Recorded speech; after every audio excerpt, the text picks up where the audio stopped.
বন্ধুরা নমস্কার। আমাদের আজকের যে উপস্থাপনা আপনাদের সামনে তুলে ধরছি সেটা থাম্বনেল দেখেই বুঝতে পেরেছেন।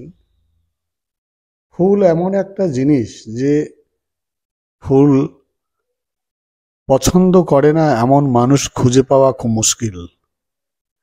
অথচ সেই ফুলকে তৈরি করা, তার নেপথ্যে তার কত কষ্ট এবং সেই কষ্টের বিনিময়ে একদিন ফুটে ওঠে মনের মতন মানুষ, তৈরি করে ফেলে চমৎকার এক উপহার ফুল।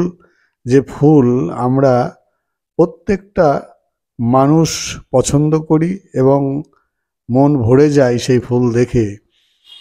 তো আজকে আমি সেই ফুল আপনাদের সামনে কিভাবে তৈরি করা যায়, কত পরিশ্রমের ফসল এই ফুল তৈরি করতে সময় লাগে, কত সময় লাগে। এই যে গাছগুলো দেখছেন, খুব তপ্ত গরম, তখন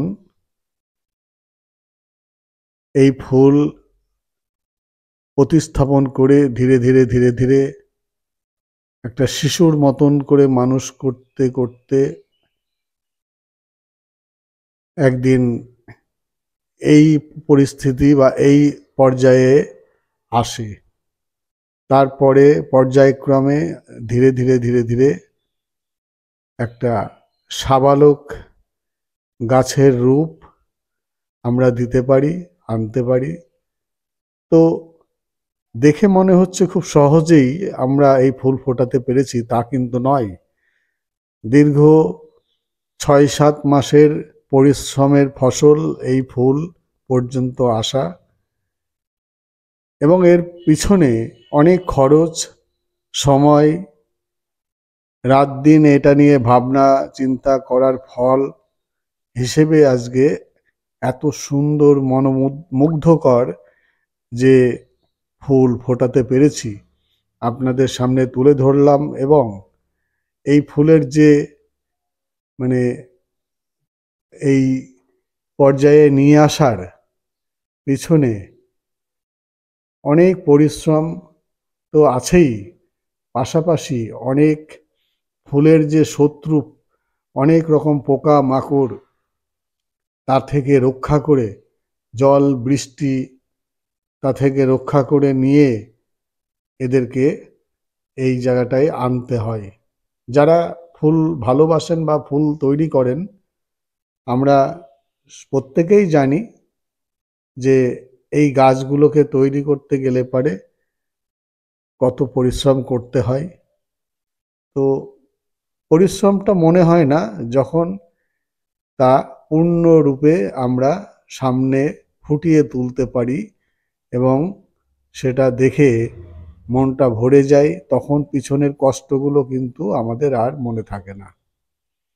তো যাই হোক, একটা শিশুকে মানুষ করতে যেমন কষ্ট, যেমন ধৈর্য লাগে, ঠিক একটা গাছের সেই ছোটবেলার থেকে ধীরে ধীরে বড় করে তোলা এবং ফুল ফুটিয়ে তোলা, তাকে সাবালক করে তোলা, সে একই রকম কষ্ট এবং খুব কেয়ার নিয়ে করতে হয়।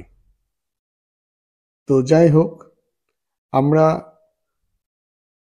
আজকে এই প্রথম আপনাদের সামনে তুলে ধরছি, এবং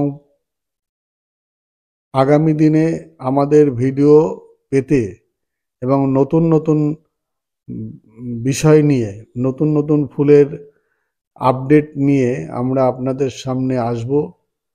আমাদের এই চ্যানেলটাকে আপনারা যদি সাবস্ক্রাইব এবং শেয়ার লাইক করেন, তাহলে আমরাও কিন্তু উৎসাহ পাব আপনাদের সামনে ভালো ভালো ফুলের উপহার তুলে দিতে, এবং তা নিয়ে আপনাদেরকে মনোরঞ্জন করাতে পারবো। এবং কিভাবে সেই ফুল ফোটানোর যে আহ, কৌশল, এটাও তুলে ধরবো ধীরে ধীরে। আজকে শুধুমাত্র এটুকুই আপনাদের সামনে আমরা তুলে ধরলাম। তাই আপনাদেরকে বলি, পাশে থাকুন, সাথে থাকুন এবং এগিয়ে যেতে সাহায্য করুন। ধন্যবাদ।